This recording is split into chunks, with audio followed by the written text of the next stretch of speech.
Assalamualaikum warahmatullahi wabarakatuh. Kembali lagi di channel Radio Horor. Untuk kisah kali ini masih dari kelanjutan kisah yang sebelumnya, sebuah kisah yang ditulis oleh Restu Wiraatmaja, sebuah kisah yang berjudul Catatan Pesugihan.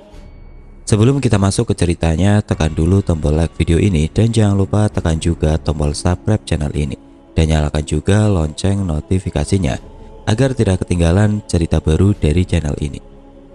Dan bagi teman-teman yang ingin membaca langsung ceritanya, nanti silakan saja kunjungi linknya yang nanti akan saya sertakan di kolom deskripsi. Dan jangan lupa di follow juga akun penulis. Dan seperti apa untuk kelanjutan kisah ini? Langsung saja kita simak berikut ini.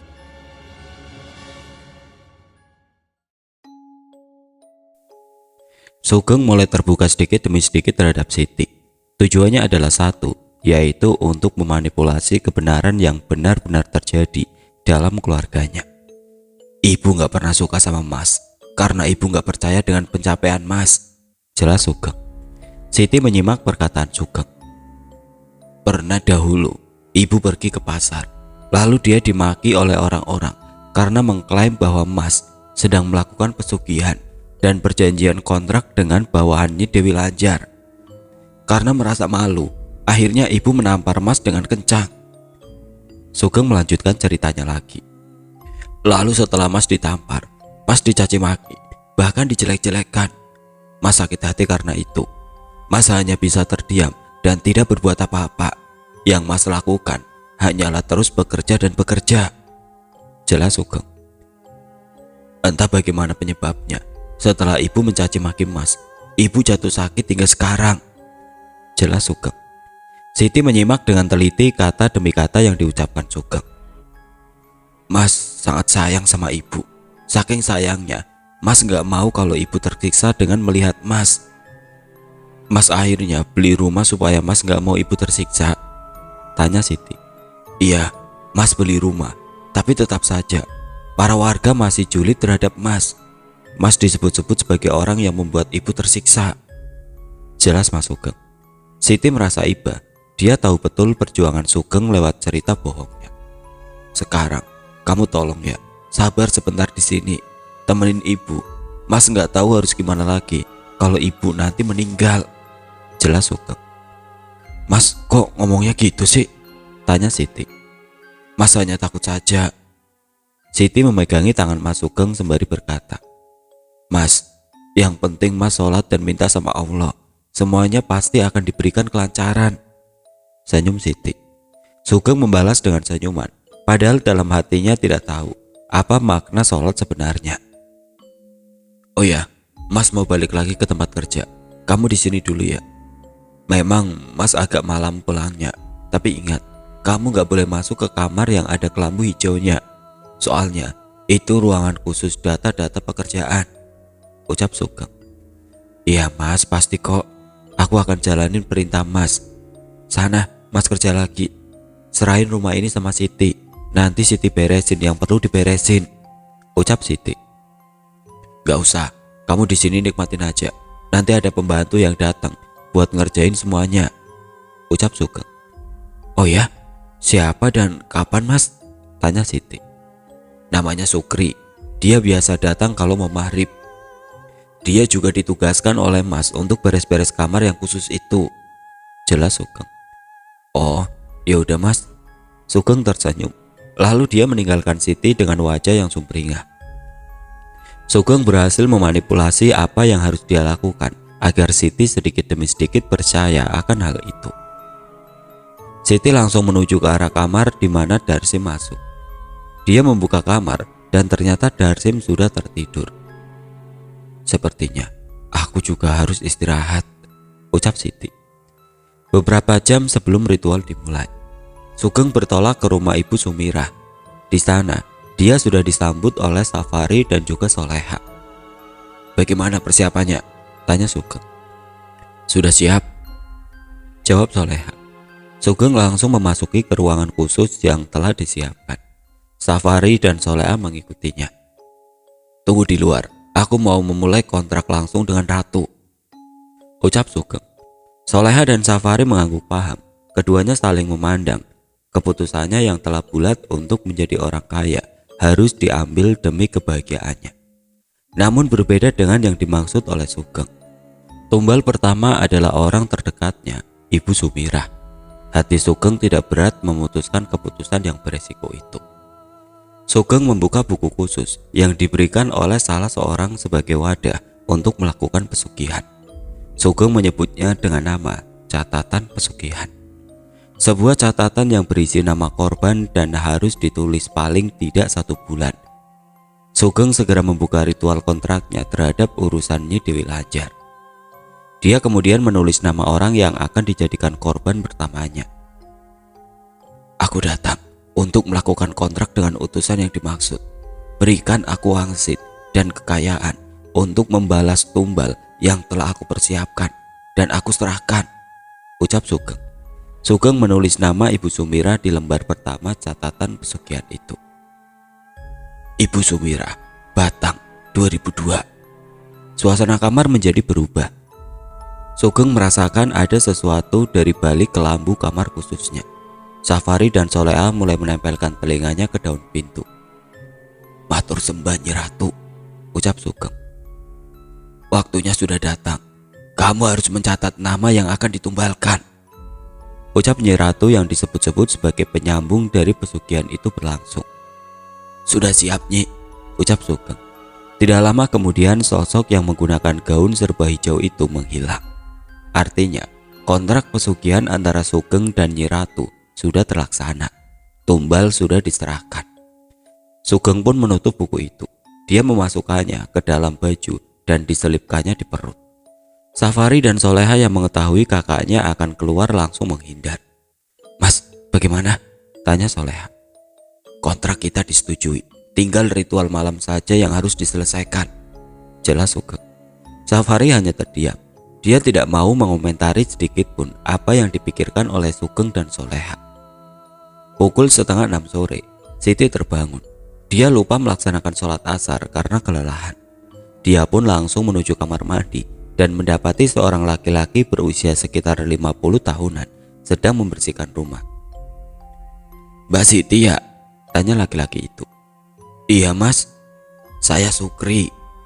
Sukri ditugaskan untuk membereskan rumah dan ruang khusus setiap harinya ketika hari menuju maghrib. Mas, saya mau ke kamar mandi dulu, saya belum sholat. Di mana ya kamar mandinya? Tanya Siti. Situ mbak, ucap Sukri sambil menunjukkan telunjuknya kepada arah kamar mandi. Matur suwun mas, ucap Siti. Sami-sami. Siti langsung memasuki kamar mandi dan berwudu. Dia memang tidak lupa akan perintah wajib yang satu ini. Menurutnya, sholat adalah sebuah kewajiban yang harus dilaksanakan untuk menjaga diri dari gangguan apapun. Setelah selesai berwudu, Siti langsung masuk ke kamar. Kebetulan Sukri dengan sigap memberikan mukenanya kepada Siti. Terima kasih mbak, udah mau sholatin rumah ini. Mbaknya orang baik ya? Tanya Sukri. Kok gitu mas? Tanya Siti. Kan sholat juga bisa buat tolak bala kan? Pertanyaan Sukri ini membingungkan Siti yang awam akan masalah agama secara dalam. Mungkin mas, maaf ya saya tinggal dulu, soalnya mau waktu maghrib. Mangga mbak. Siti pun sholat. Dia bermunajat kepada Allah Subhanahu wa Ta'ala agar diberikan ketenangan hati dan pikiran. Setelah sholat, Siti melihat Sukri telah membuatkan teh hangat serta makanan untuk Siti. Mangga dimakan mbak, ucap Sukri. Wah terima kasih banyak mas. Sama-sama mbak, mbaknya adiknya mas Sugeng. Iya mas, kenapa ya? Tanya Siti. Mbaknya berbeda. Pokoknya jangan sampai goyah ya mbak kalau ada masalah sebesar apapun, ucap Sukri. Contohnya seperti apa mas? Tanya Siti. Mbak udah pernah ngerasain yang namanya kehilangan orang tersayang dalam hidup mbak? Tanya Sukri. Belum mas, kenapa ya? Tanya Siti. Manusia itu ketika diuji, pertama kali yang diuji adalah rasa takut. Jika manusia sudah merasa takut, itulah ujian terbesarnya. Mbak harus bisa melawan itu. Ketika mbak nanti kehilangan seseorang, jangan takut, jelas Sukri. Siti tercengang mendengarnya. Mas kok paham betul akan kehidupan seperti ini? Tanya Siti. Seluruh keluarga saya sudah tewas, Mbak. Mbak pasti gak percayakan kalau dunia ini penuh akan kegelapan yang terselip kebaikan, tanya Sukri. Maksudnya? Tanya Siti. Sukri menyeruput teh buatannya sendiri. Manusia terkadang jahat. Itu bukan karena dia ingin berbuat jahat, namun karena ada sesuatu yang menyebabkan dia jahat. Hatinya terselubung titik hitam yang menyeluruh hingga penuh. Di saat itulah dia menjadi jahat. Sukri menambahkan perkataannya. Jika memang seseorang sedang berada dalam kesempitan dan dia tidak melibatkan Tuhan untuk mencari solusinya, maka seluruh bisikan-bisikan jahat akan selalu menyertainya. Jelas Sukri. Bisikan jahat? Apa itu? Tanya Siti. Ketika mereka sedang asik-asiknya mengobrol, pintu di ruang atas menutup dengan sendirinya dengan kencang. Sukri terkejut. Dia pun memohon pamit kepada Siti untuk segera menyelesaikan pekerjaannya. Maaf Mbak, saya harus bekerja, ucap Sukri. Ruang khusus itu berisi apa? Tanya Siti. Sukri tidak menjawab pertanyaan Siti. Dia langsung menuju ke ruangan atas dan masuk ke ruangan khusus. Ingin rasanya Siti melihat dan mengetahui isi dari ruangan itu. Dia pun mulai menaiki tangga. Perlahan demi pasti, Siti sengaja memperlambat langkahnya. Sudah tampak jelas ruangan yang aneh itu. Bau semerbak menyan dan bebungaan sangat kental dan menusuk hidung Siti. Auranya juga berbeda, seperti berada dalam sebuah kamar ratu. Atmosfernya menjadi satu, tegang, takut, penasaran dan perasaan was-was. Siti tidak tahu apa yang ada dalam ruangan kakaknya itu.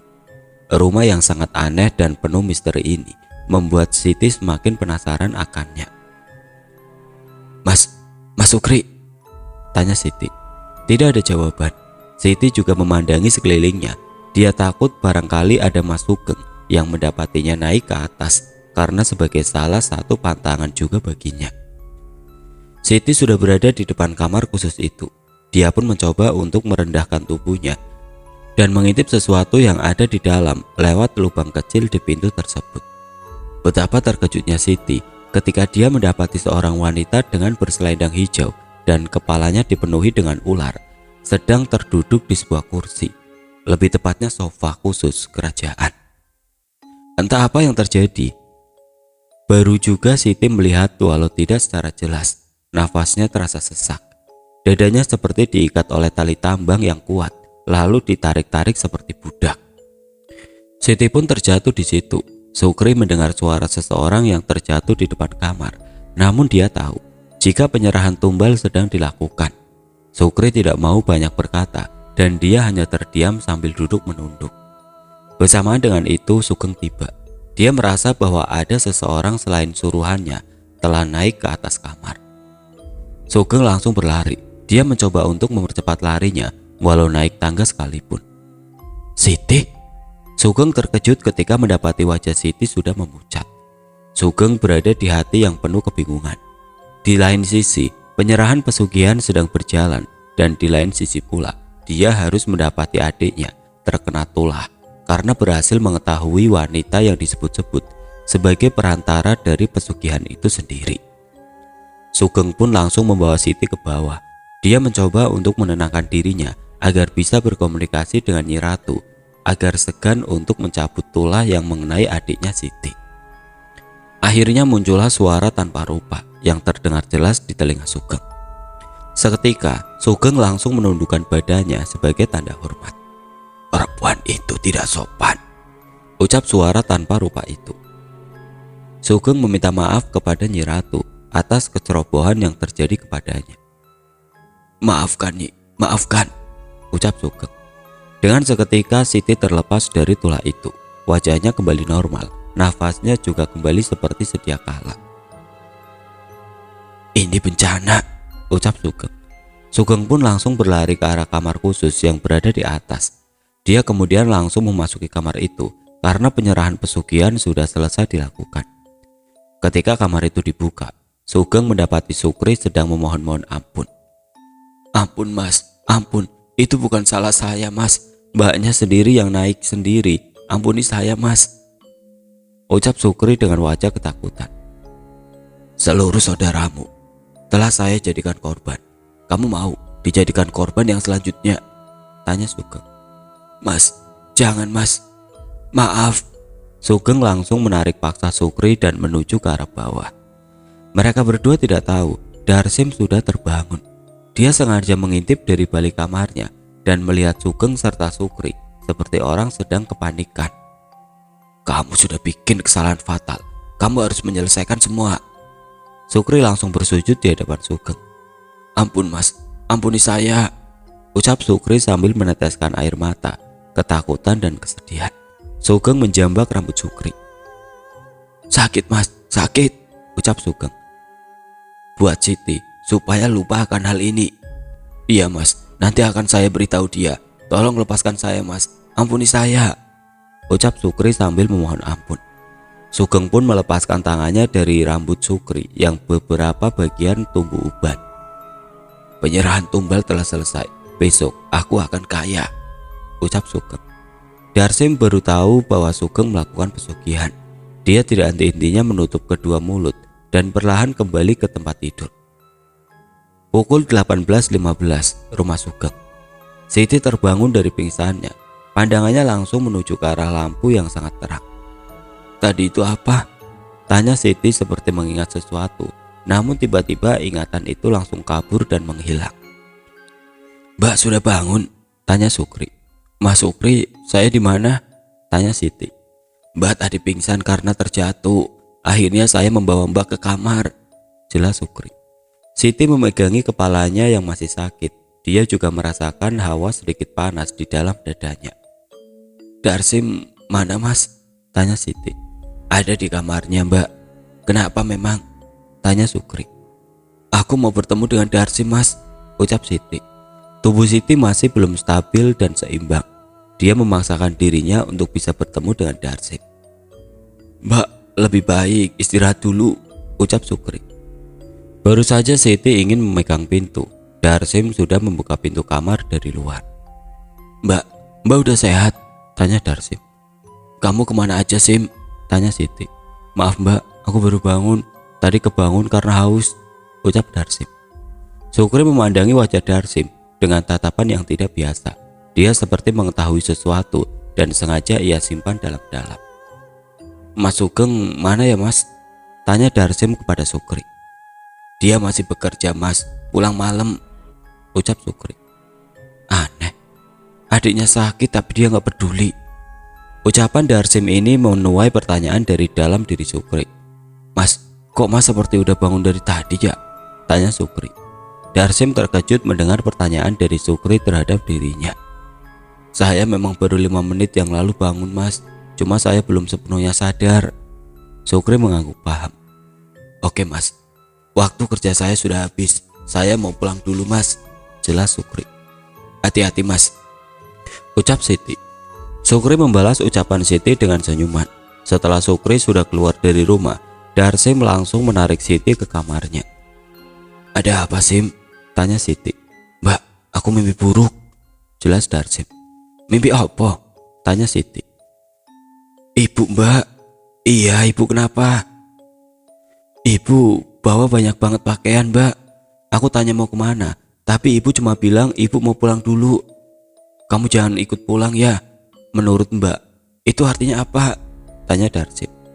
Ah, bohongan kamu. Serius mbak, sumpah. Darsim mencoba untuk membuat Siti percaya akannya. Terus mbak, ucap Darsim. Terus apa? Aku tahu siapa yang membuat ibu sekarang sakit mbak, ucap Darsim. Maksudmu? Tanya Siti. Ibu dijadikan tumbal pesugihan oleh Mas Sugeng mbak. Ibu dijadikan tumbal. Siti menampar pipi Darsim. Prak. Tamparan itu membuat Darsim terkejut, sekaligus bingung mengapa dirinya yang mesti harus ditampar, bahkan disalahkan, padahal ini bukan perbuatannya. Jaga mulutmu, jelas Siti. Mbak nampar aku? Tanya Darsim. Wajah Darsim memerah, matanya berkaca-kaca. Selama aku hidup bersama mbak, aku loh mbak yang peduli dengan mbak. Selama aku kelaparan, mbak yang nengokin aku. Selama aku sakit, mbak lo yang jenguk aku di perantauan. Kok sekarang aku seperti bukan mengenal mbak? Tanya Darsim. Sim, ucap Siti dengan lirik. Mbak gak perlu percaya sama Darsim. Intinya, aku sudah bilang yang sesungguhnya. Jika kelak nanti ada apa-apa, mungkin perkataan Darsim akan menjadi kenyataan. Jelas Darsim. Darsim pergi ke kamar dan menutup pintunya rapat-rapat. Siti masih terdiam mematung di dekat kasur. Sim, kamu bilang apa? Tanya Siti sambil memandangi tangannya bekas menampar pipi Darsim. Malam ritual rumah Bu Sumirah. Safari dan Soleha melakukan ritual di malam itu. Mereka berdua memasuki kamar khusus dan meletakkan berbagai macam sesajen. Kamu yakin ingin melakukan ini, Mbak? Tanya Safari. Ri, kamu kudu sadar kalau semua yang kita makan itu berasal dari Mas Sugeng. Jelas Soleha. Safari hanya terdiam. Ayo, kita mulai ritualnya. Mereka berdua melakukan ritual di kamar itu. Tidak disebutkan bagaimana ritual itu berjalan, namun ritual itu berguna untuk menggadaikan kontrak keduanya terhadap Nyi Ratu. Malam itu semua berjalan lancar sesuai rencana, sesuai apa yang diinginkan oleh Sugeng, Soleha, dan Safari. Batang pertengahan bulan 2002. Rumah Ibu Sumirah pukul 7 pagi. Pagi harinya seluruh penduduk telah ramai di rumah Ibu Sumirah. Tangisan dan jeritan terdengar hingga dari luaran rumah. Para tetangga berbisik-bisik mengenai kematian Ibu Sumirah yang dianggap sangat misterius. Banyak opsi yang menjatuhkan kematian Bu Sumirah sebagai wadah pertama tumbal yang dijalankan oleh Sugeng. Siti dan Darsim langsung diantar oleh Sukri menuju rumah Ibu Sumirah. Tangan Siti tidak berhenti untuk bergetar. Darsim memandangi wajah kakaknya itu dengan kasihan. Mbak, istighfar ya, senyum Darsim. Siti langsung memeluk Darsim. Ternyata selama ini Darsim adalah sosok yang penyayang dan peduli terhadap sesama. Sim, maafin aku ya. Gak usah dipikirkan, Mbak. Sedalam-dalamnya bangkai dikubur, maka akan tercium juga busuknya. Kita lihat saja nanti siapa dalang di balik wayang drama ini. Jelas Darsim. Sukri terkejut mendengarnya. Ternyata memang benar Darsim mengetahui dan mendengar ucapannya kemarin ketika sedang bersama dengan Sugeng. Mereka pun telah mendatangi rumah Ibu Sumirah. Di sana, para warga menatap kedatangan Darsim dan juga Siti serta Sukri. Siti sama Darsim kesini. Tidak takut jadikan tumbal, Pok. Bisik-bisik warga terdengar jelas di telinga Darsim. Siti tidak bisa menahan kesedihannya. Dia menutup kedua mulutnya. Tatapan Siti menjadi sangat kosong dan sayu.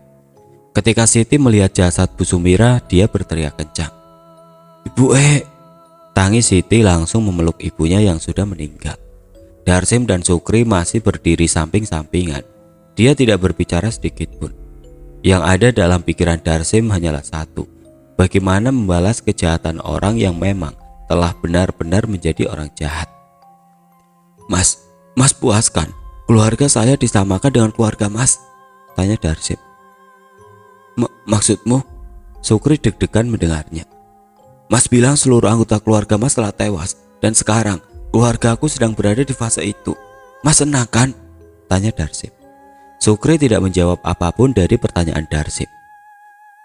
Saya mendengar semua kemarin sore saat Mas berbicara dengan Mas Sugeng, ucap Darsim.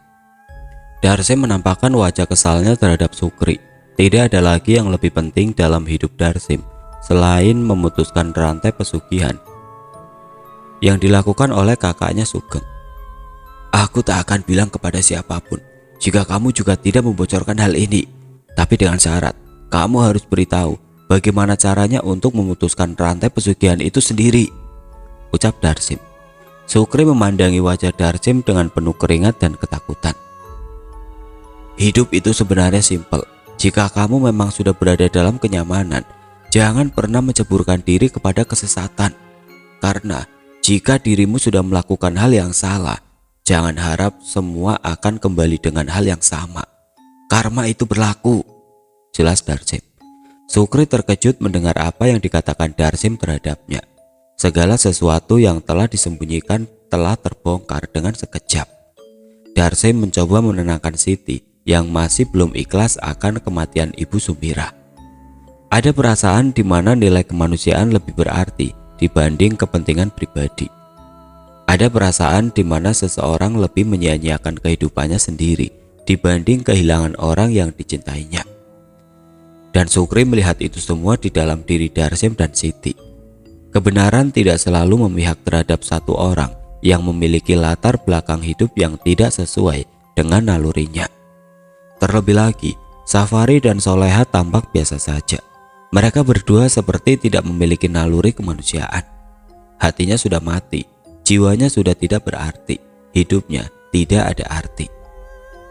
Semua yang berkesan terhadap kejelekan maka akan tampak dengan sendirinya.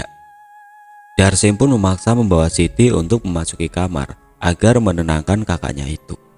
Soleha dan Safari hanya menatap mereka berdua dengan tatapan yang tidak suka. "Mbak, udah ikhlas yo," ucap Darsim. "Benar apa yang dikatakan kamu, Sim. Ibu meninggal dunia. Kenapa harus ibu yang meninggal duluan?" tanya Siti. "Salah satu kesalahan manusia itu adalah karena dia tidak menerima takdir, Mbak. Jangan bersikap seperti itu," ucap Darsim. Sukri keluar dari keramaian orang yang sedang membacakan surat Yasin untuk Ibu Sumirah. Bersamaan dengan itu, Sugeng datang bersama dengan 2 orang anak buahnya. "Di mana Darsim? Siti?" tanya Sugeng. "Di kamar, Mas," jelas Sukri. Sugeng langsung masuk ke kamar. Orang-orang di sekelilingnya menatap Sugeng dengan tatapan yang kurang mengenakan.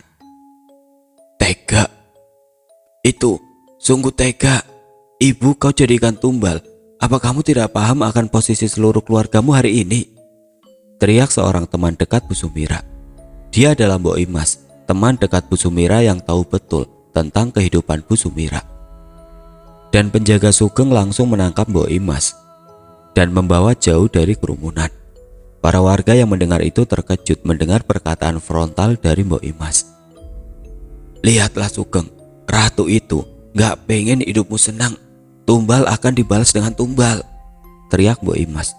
Sugeng melanjutkan menuju kamar. Dia tahu wibawa tentang dirinya telah dihancurkan Mbok Imas di hadapan para warga. "Kamu akan mati," ucap Sugeng. Soleha dan Safari mengetahui kedatangan Sugeng. Mereka berdua pun langsung menyambutnya. "Mas," ucap Safari. "Mana Siti dan Darsim?" tanya Sugeng. "Di kamar, Mas. Mbak Siti masih nangis," ucap Safari. Sugeng langsung memasuki kamar. Dia melihat Darsim sedang menenangkan Siti. "Siti, Darsim," ucap Sugeng. "Mas Sugeng," tangis Siti. Sugeng mendekati mereka berdua. "Bagaimana? Mau pulang ke Pekalongan kapan?" tanya Sugeng. "Mas, kok gitu nanyanya?" tanya Darsim. "Aku tidak ingin kalau kalian berlarut-larut dalam kesedihan," jelas Sugeng. "Mas, kita sedang berduka. Mas mau mengusir kita dari rumah ini. Terlebih lagi Mbak Siti yang memiliki kedekatan terhadap ibu," tanya Darsim. "Bukan begitu maksudku. Tapi alangkah baiknya agar kalian berdua untuk segera menenangkan diri," jelas Sugeng. Darsim menatap Sugeng dengan tatapan kesal. Kalau sudah waktunya, mungkin Darsim bisa menikam Sugeng dari belakang dan membunuhnya. "Kita berdua memutuskan untuk tidak kembali dulu ke Pekalongan sebelum 7 hari kematian ibu selesai," jelas Darsim. "Kalau begitu, kalian bisa menempati rumah Mas. Di sana juga Mas akan menyuruh Sukri untuk tinggal bersama kalian," jelas Sugeng. "Terima kasih Mas. Mas memang mengerti dengan apa kebutuhan kita," ucap Darsim. Sugeng pun langsung keluar kamar. Langkahnya terburu-buru seperti orang tidak tenang. Soleha dan Safari sudah berdiri di depan kamar sambil menundukkan badan. "Kita ketahuan," jelas Sugeng. Ekspresi wajah Soleha dan Safari berubah setelah mendengar pernyataan kakaknya. "Maksudnya?" tanya Soleha. "Mbok Imas mengetahui latar belakang kematian ibu," ucap Sugeng. Soleha dan Safari terkejut bukan main. Dia menatap ke arah seluruh warga yang sedang membacakan Yasin untuk ibunya. Mereka berdua berpikir bagaimana jadinya jika keduanya disiksa oleh seluruh warga. "Lalu bagaimana Mas?" tanya Soleha dengan nada lirik. "Bersikap seperti biasanya. Tunggu semuanya reda. Kita tidak bisa bergerak sekarang." Sugeng meninggalkan mereka berdua. Sedalam-dalamnya seseorang menyembunyikan bangkai, maka akan ketahuan juga bau busuknya. Inilah yang dirasakan oleh Soleha, Safari, dan Sugeng. Mereka bertiga berada dalam kebimbangan hati yang sangat dalam. Para tamu mulai berdatangan. Beberapa dari mereka merupakan teman kerja Sugeng. "Turut berduka cita Mas, maafkan kami yang terlambat datangnya," ucap Pak Sanubari. Pak Sanubari adalah salah seorang pengusaha makanan yang menyetok bahan makanan kepada Sugeng. "Gak apa-apa Mas, sebentar lagi ibu akan dikuburkan," jelas Sugeng. Pak Sanubari pun masuk ke dalam untuk melihat jasad Ibu Sumira. Betapa terkejutnya Pak Sanubari ketika melihat mata Ibu Sumira belum tertutup dan masih melotot tajam ke atas. Pak Sanubari merasa ada yang tidak beres dengan kematian Ibu Sumira. "Mas, matanya belum dipejamkan?"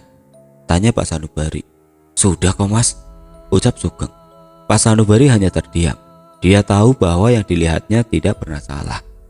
Setelah selesai, Ibu Sumira siap dimakamkan. Para pelayat masih saja tetap berbisik-bisik akan kematian misteri Ibu Sumira. "Mbak, ibu mau dimakamkan," ucap Safari lewat pintu kamar. Darsim dan Siti langsung keluar dari kamar. Darsim membawa Siti langsung menuju ke depan, arah ibu siap untuk dimakamkan. "Sim, kamu marah sama aku?" tanya Safari. Darsim menengok ke arah Safari. "Aku gak pernah marah terhadap siapapun. Hanya saja aku marah terhadap orang yang membunuh ibu," jelas Darsim. Safari tidak percaya akan apa yang dikatakan oleh Darsim terhadapnya. Darsim pun melanjutkan jalannya. Namun Safari kembali membuat ulah. "Jadi menurutmu aku yang membunuh ibu?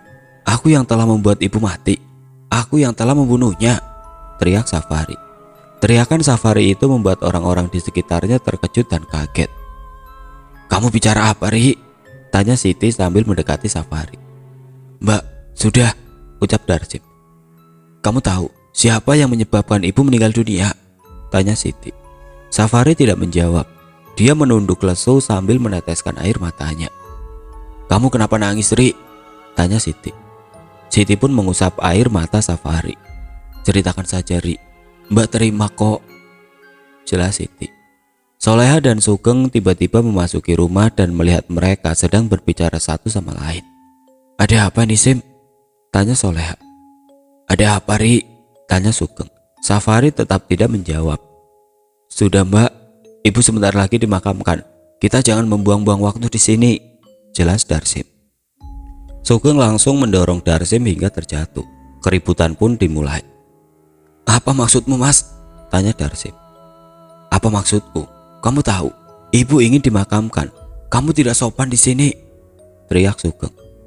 Para warga berduyun-duyun memadati mereka yang sedang ribut. "Ri, ceritakan," ucap Siti. Soleha langsung menarik tangan Safari dan membawanya menuju kamar. Begitu Siti ingin mengikutinya, Sugeng dengan cepat menepuk pundak Siti.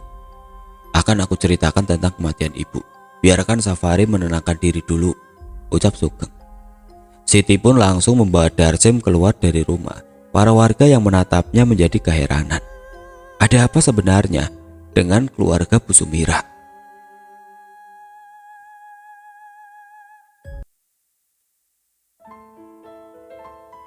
Oke teman-teman, sampai di sini dulu ceritanya. Nantikan kelanjutan kisah ini di video berikutnya. Agar tidak ketinggalan, klik tombol subscribe channel ini dan nyalakan lonceng notifikasinya. Wassalamualaikum warahmatullahi wabarakatuh.